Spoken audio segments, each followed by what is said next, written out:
नमस्कार, उत्तराखंड की खबरों के साथ मैं हूं मनोज मानस। खबरों का रुख करेंगे उससे पहले देख लेते हैं इस वक्त की अहम सुर्खियां। ऋषिकेश में 1 से 7 मार्च तक अंतर्राष्ट्रीय योग महोत्सव का आयोजन, बहेगी योग की गंगा, सीएम धामी करेंगे महोत्सव का शुभारंभ। केदारनाथ के 2 मई और 4 मई को बद्रीनाथ के खुलेंगे कपाट। महाशिवरात्रि के पावन पर्व पर घोषित हुई थी कपाट खोलने की तैयारियां की गई थी। राज्य गठन के बाद प्रदेश में 24 गुना बढ़ा औद्योगिक निवेश, रोजगार में 10 गुना बढ़ोतरी, 4 लाख लोगों को मिला रोजगार। उत्तराखंड में मिलावटी उत्पाद बेचे तो खैर नहीं चलेगा, छापामार अभियान, बॉर्डर पर बढ़ाई गई चौकसी, खाद्य विभाग ने प्रकोष्ठ का किया गठन। रुद्रप्रयाग में गुलदार का आतंक, देवल गांव में घास लेने गई बुजुर्ग महिला को निवाला बनाया, स्कूलों की छुट्टी घोषित की गई। और उत्तराखंड में बारिश और बर्फबारी की चेतावनी, आज और कल बदला रहेगा मौसम, पहाड़ों में भारी बर्फबारी का अलर्ट। आप देख रहे हैं के न्यूज, खबरों का सारथी। और अब खबरें विस्तार से। हरिद्वार के रोशनाबाद स्थित सीजीएम कोर्ट में जेल में बंद पूर्व विधायक कुंवर प्रणव सिंह चैंपियन को कोर्ट से थोड़ी राहत मिली है। आपको बता दें, कुंवर प्रणव चैंपियन के वकील द्वारा कोर्ट से धारा 307 हटाने की अपील की गई थी, जिस पर सीजीएम कोर्ट ने फैसला सुनाते हुए धारा 307 को हटाकर धारा 308 कर दी है। कड़ी सुरक्षा व्यवस्था के बीच कुंवर प्रणव चैंपियन को कोर्ट में पेश किया गया। चैंपियन के वकील का कहना है कि 28 फरवरी की जमानत के लिए कोर्ट में अपील की जाएगी। 26 जनवरी को खानपुर से निर्दलीय विधायक उमेश कुमार के रुड़की स्थित कार्यालय पर चैंपियन द्वारा फायरिंग की गई थी।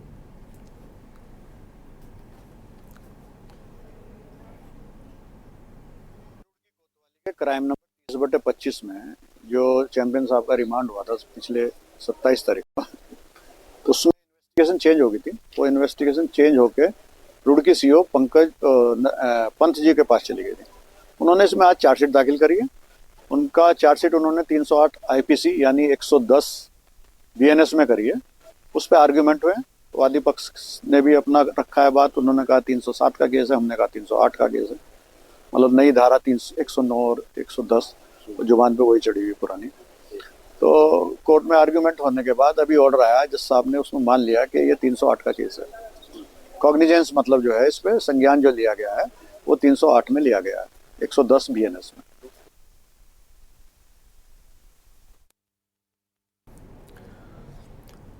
उत्तराखंड विधानसभा सत्र के दौरान कांग्रेस के बद्रीनाथ से विधायक लखपत बुटोला ने पहाड़ की अनदेखी और पहाड़ी लोगों पर टिप्पणी के मामले में सवाल उठाए थे और सदन छोड़कर चले गए थे। आज देहरादून में मीडिया से बातचीत करते हुए कांग्रेस विधायक लखपत बुटोला ने सरकार पर निशाना साधा। बुटोला ने कहा कि सरकार ने पहाड़ की अवहेलना की है और पहाड़ की बात करने को कोई तैयार नहीं है। जब राज्य बनने की मांग उठी थी तो पहाड़ को लेकर ही उठी थी। अगर सदन में आवाज उठाई जाती है तो उसको दबाया जाता है।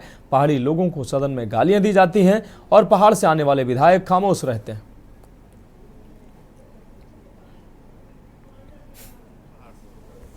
मैं आपसे कह सकता हूं कि आप खुद ही समझ सकते हैं कि पहाड़ के लिए कितनी चिंतित है सरकार, सनातन संस्कृति के लिए कितनी चिंतित है। आप बता दीजिए कि उत्तराखंड का तीर्थाटन सबसे महत्वपूर्ण है और उसके लिए जो संचालन जिससे होना है टेम्पल का, बीकेटीसी का जो चेयरमैन वाइस चेयरमैन, सरकार अभी तक 4 महीना गुजरने वाला, उसका तय नहीं कर पा रही। जबकि सरकार को पहले करना चाहिए। चार धाम यात्रा शुरू होने वाली है, उसको लेकर शुरू में करना चाहिए था। सरकार को ध्यान देने की जरूरत है, उनका अपना अधिकार है, लेकिन मैं समझता हूं कि अगर सरकार इसके पर संजीदा है तो बहुत जल्दी इस काम को करना चाहिए।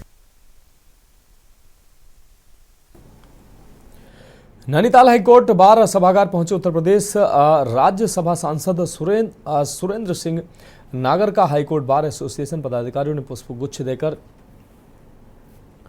जोरदार स्वागत किया। हाईकोर्ट बार सभागार में वन नेशन वन इलेक्शन को लेकर आयोजित बैठक की अध्यक्षता करते हुए उन्होंने कहा कि चुनाव आयोग द्वारा लंबे समय से एक देश एक चुनाव की मांग को देखते हुए भारत सरकार इसे एक ही समय पर कराने के लिए कवायद कर रही है। इसके लिए पूर्व राष्ट्रपति रामनाथ कोविंद की अध्यक्षता में 2 सितंबर 2023 को 8 सदस्यीय एक कमेटी बनाई गई थी, जिसने 14 मार्च को राष्ट्रपति द्रौपदी मुर्मू को अपनी रिपोर्ट सौंप दी थी। वहीं भाजपा इस बिल में आम लोगों की भागीदारी सुनिश्चित करने के लिए लोगों से सुझाव ले रही है ताकि उनके सुझावों पर अमल किया जा सके। उन्होंने कहा कि अगर सभी राजनीतिक पार्टियों का समर्थन मिलता है तो फिर इसके पास होने के बाद एक समय पर चुनाव कराए जाएंगे। इससे अलग अलग चरणों में होने वाले चुनाव पर खर्च होने वाले पैसों की बचत होगी, साथ ही मैन पावर का भी सही इस्तेमाल हो सकेगा।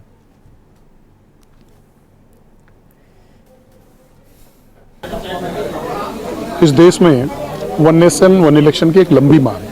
लंबे समय से चुनाव आयोग, लॉ कमीशंस ने अपनी रिपोर्ट्स में हमेशा कहा कि इस देश में एक समय वन नेशन वन इलेक्शन होना चाहिए। उसी को ध्यान में रखते हुए लंबी चर्चा के बाद भारत सरकार ने पूर्व राष्ट्रपति रामनाथ कोविंद जी के नेतृत्व में एक हाई पावर कमेटी गठित की, जिसने लंबे समय तक पूरे देश में जो स्टेक होल्डर्स हैं उन सबसे चर्चा करने के बाद अपने सुझाव भारत सरकार को दिए और उन्हीं सुझावों के आधार पर भारत सरकार एक बिल लेकर आई, संविधान संशोधन बिल लेकर आई पार्लियामेंट में।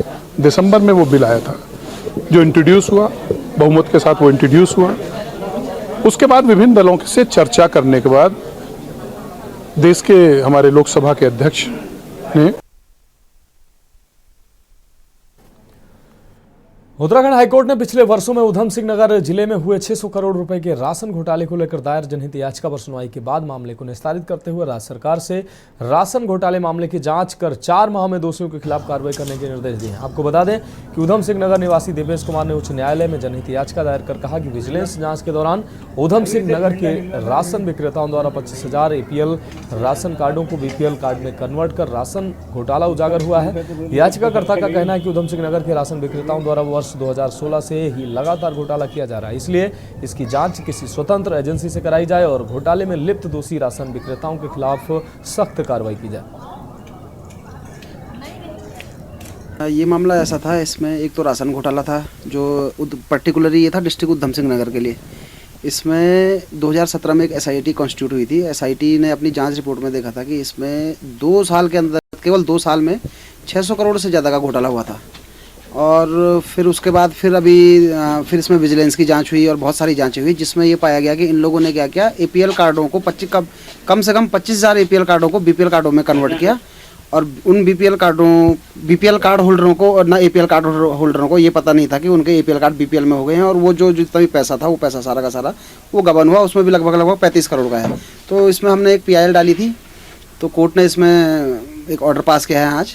ऑर्डर पास करते हुए डिस्पोज ऑफ किया है, ये कहते हुए कि भाई कि इसमें 2 हफ्ते में हमें वहाँ एक रिप्रेजेंटेशन देना है और चीफ सेक्रेटरी को डायरेक्शन दे कहेंगे 4 महीने के अंदर आप इसमें इंक्वायरी करके और आप इनके खिलाफ, दोषियों के खिलाफ कार्रवाई करें।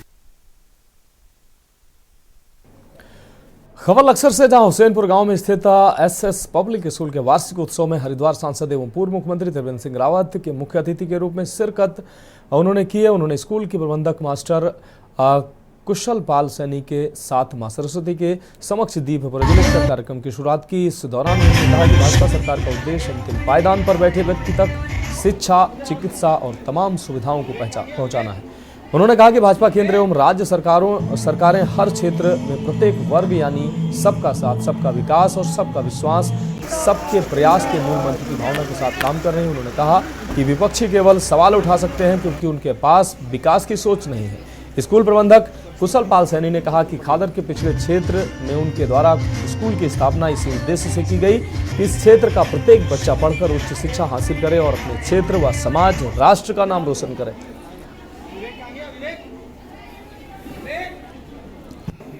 सनातन के प्रति और जो गैर सनातनी हैं वो भी आकृष्ट हो रहे हैं सनातन की तरफ। और इस बात को मैं महसूस कर रहा हूँ, जो लोग प्रयागराज में स्नान पर सम्मिलित नहीं हो पाए, वो लोग, उनको लग रहा है जैसे कुछ छूट गया उनसे, जैसे उनके जीवन में कोई एक बहुत बड़ी उपलब्धि से वो वंचित रह गए, वैसे लोग महसूस करते हैं जी। और इसलिए 2027 की जो तैयारी होगी वो बहुत एक तरह से बहुत सोच विचार कर करनी होगी और उस तरह की व्यवस्थाएं उसके लिए अभी अपने अतिथियों का स्वागत करता हूं। और इस आज के कार्यक्रम की वो शोभा है, हमारे बहुत सारे इस क्षेत्र के सम्मानित व्यक्ति भी यहाँ पर मौजूद हैं। इस विद्यालय का उद्देश्य है इस क्षेत्र की भोली भाली जनता को, गरीब लोगों के बच्चों को अच्छी शिक्षा देना हमारे विद्यालय का उद्देश्य है और हम इस पर प्रयासरत हैं और उनको इंग्लिश मीडियम में हम शिक्षा दे रहे हैं। सबसे पहले तो मैं एसएस पब्लिक स्कूल के प्रबंधक माननीय भूषण पाल सैनी जी को इस भव्य सुंदर कार्यक्रम की बधाई देता हूँ और माननीय सांसद जी शिक्षा चिकित्सा से उनका विशेष लगाव रहा है कि आम आदमी तक उनकी व्यवस्थाएं पहुंचे और माननीय सांसद जी छोटे से छोटे बच्चों के कार्यक्रम में इसीलिए आए हैं कि वो शिक्षा को बहुत प्रभावित करते हैं, बहुत उसके विकास की ओर ध्यान रखते हैं। स्वास्थ्य के क्षेत्र में माननीय सांसद जी ने मुख्यमंत्री रहते हुए अटल आयुष्मान योजना का शुभारंभ किया।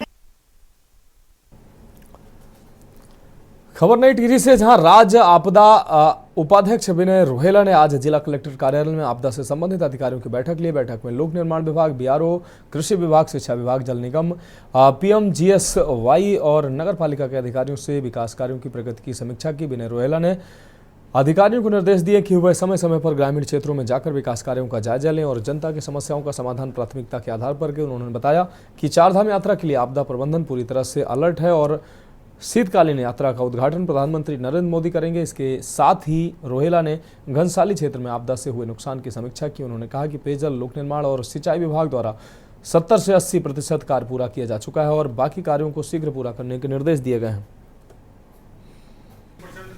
अभी जो अपना एक सीमांत गांव है गंगी, उसमें जो है बिजली की तार नहीं थी, मतलब लाइन नहीं थी, वहाँ विद्युत नहीं थी, वहाँ पर तक पहुँचा है। सीमांत गांव में विकास की प्रक्रिया आगे बढ़े तो आपदा विभाग के दृष्टिकोण से जो कार्य है वो तो हो ही रहे, लेकिन राज्य सरकार माननीय मुख्यमंत्री जी और पूरी सरकार इस प्रति सचेत है कि सीमांत गांव में विकास के आगे बढ़े। मैं आपको बताना चाहता हूँ कि पिछले सालों से इस साल अभी पलायन रुका है और लोग सीमांत गाँव के विकास की ओर सौम्य और सरकार भी और जनप्रतिनिधि भी अग्रसित हुए हैं। निश्चित रूप से अच्छा कार्य होगा। उत्तराखंड के कैबिनेट मंत्री प्रेमचंद अग्रवाल और सुबोध उनियाल का वायरल वीडियो राज्य में विवाद का कारण बन गया है। दोनों मंत्रियों के वीडियो को लेकर विरोध तेज हो गया है और कई जगह पुतला दहन भी किया गया है। भाजपा प्रदेश अध्यक्ष महेंद्र भट्ट ने इसे कांग्रेस का कृत्य करार देते हुए चेतावनी दी है कि उन्होंने कहा कि कांग्रेस ऐसी हरकतें करके अपना बड़ा नुकसान कर रही है और 2027 के चुनाव में जनता कांग्रेस को बुरी तरह से हराएगी।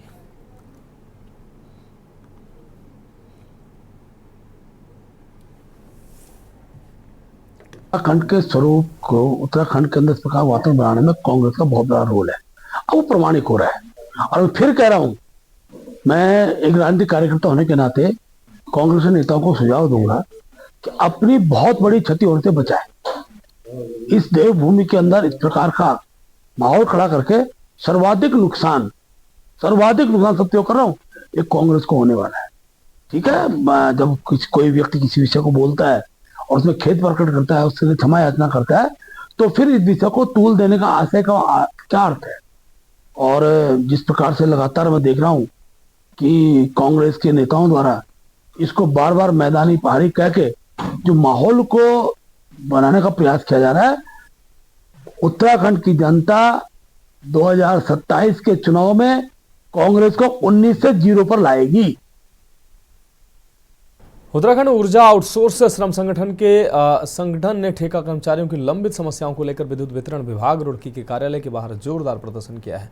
संगठन ने कर्मचारियों के वेतन भुगतान में हो रही देरी और पीआरडी में समायोजन के मुद्दे पर विभागीय अधिकारियों को ज्ञापन सौंपा है। कर्मचारियों का कहना है कि 6 महीने से वेतन नहीं मिलने के कारण आर्थिक संकट का सामना कर रहे हैं। संगठन ने प्रदेश सरकार से जल्द नीति बनाने की मांग की ताकि कर्मचारियों का भविष्य सुरक्षित हो सके। वहीं ऊर्जा निगम के अधिशासी अभियंता अमित कुमार ने कहा कि सभी कर्मचारियों को दिसंबर तक का वेतन दिया जा चुका है और भुगतान की प्रक्रिया जल्द पूरी की जाएगी। संगठन ने चेतावनी दी कि यदि उनकी समस्याओं का समाधान नहीं हुआ तो आंदोलन को तेज किया जाएगा।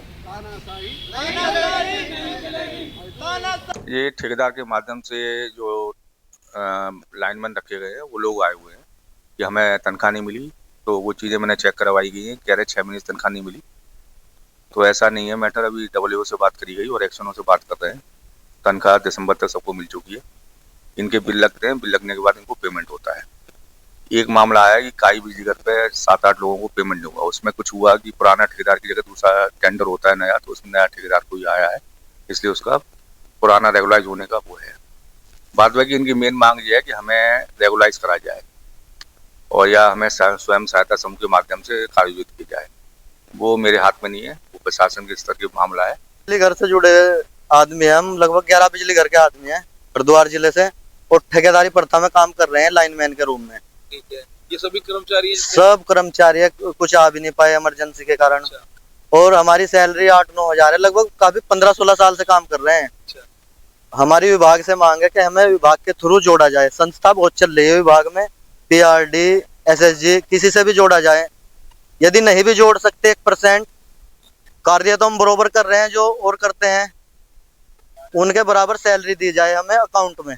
पिछले 6 महीने से हमें कोई सैलरी नहीं मिली, और सैलरी के आवाज उठाएंगे ना तो ये बोलते हैं ठेकेदार कहना कल से काम पे नहीं आना, सब अपने घर रही हो। कोई भी बोल दे, कोई भी कर्मचारी बोल दे कि सर मेरी सैलरी गिर दो, कहना कल गिरूंगा, उसके बाद फोन उठाना बंद।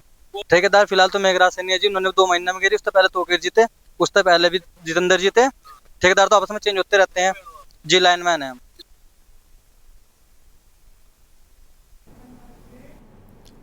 तो खबरों में वक्त एक ब्रेक का, जल्द हाजिर होंगे। आप देख रहे हैं के न्यूज, खबरों का सारथी।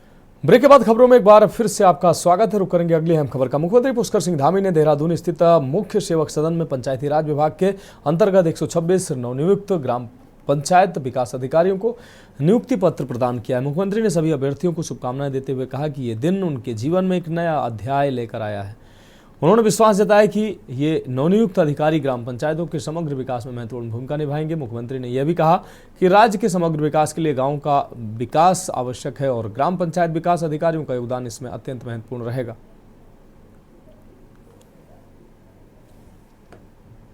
विकास विभाग में ग्राम पंचायत विकास अधिकारी के पद पर नियुक्त होने वाले सभी 126 अभ्यर्थियों को हार्दिक बधाई देता हूं, शुभकामनाएं देता हूं।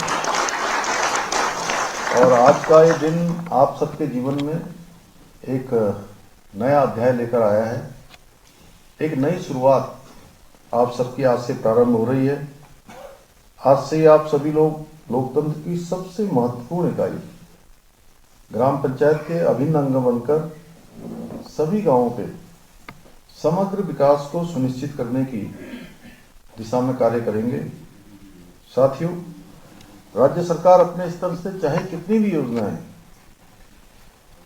संचालित कर ले, परंतु कोई भी राज्य तब तक उन्नति नहीं कर सकता जब तक उस राज्य की जो हमारी ग्राम इकाई है, ग्राम इकाई हर प्रकार से समृद्ध हो।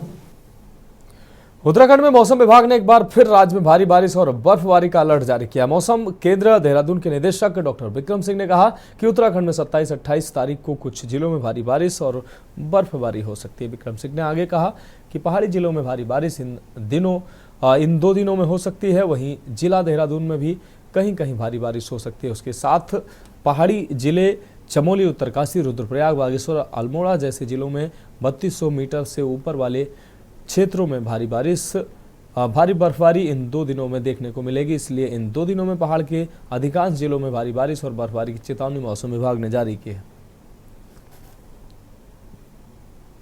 नमस्कार, मैं विक्रम सिंह, निदेशक मौसम केंद्र देहरादून से।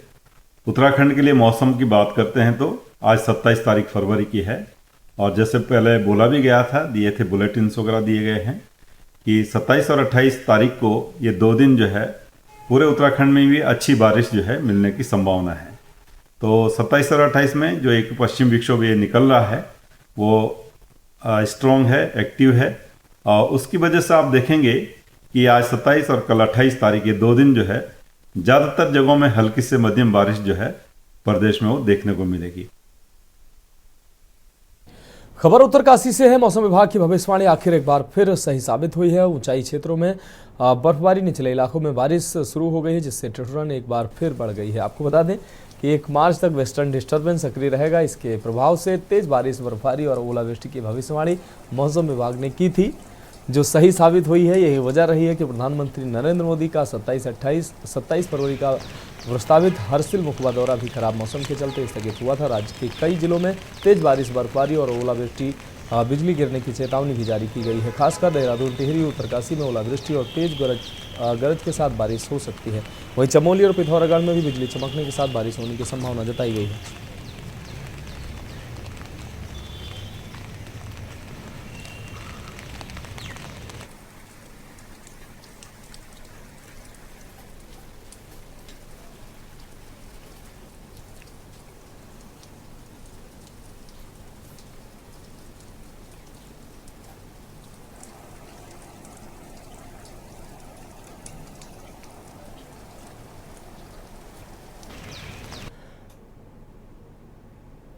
खबर विकासनगर से है, जहां कालसी थाना क्षेत्र में इंसानियत को शर्मसार कर देने वाली घटना सामने आई है, जिसने लोगों को झकझोर दिया। दरअसल आज सुबह कालसी थाना क्षेत्र के हरिपुर गांव में ग्रामीणों ने खेत के किनारे एक नाली में एक नवजात बच्ची को पड़े होने की सूचना ग्राम प्रधान और स्थानीय पुलिस को दी, जिसके चलते मौके पर पहुंची स्थानीय पुलिस ने ग्रामीणों की मदद से नवजात बच्ची को नाली से निकालकर पास के अस्पताल पहुंचाया, जहां चिकित्सकों ने नवजात को सीपीआर व अन्य उपचार के माध्यम से बचाने की कोशिश की, लेकिन कोई रिस्पॉन्स न मिलने पर चिकित्सकों ने नवजात को मृत घोषित कर दिया। वहीं दूसरी ओर नाली से मिले नवजात बच्ची के शव के मामले में स्थानीय पुलिस अग्रिम कार्रवाई करते हुए जांच पड़ताल में जुट गई है।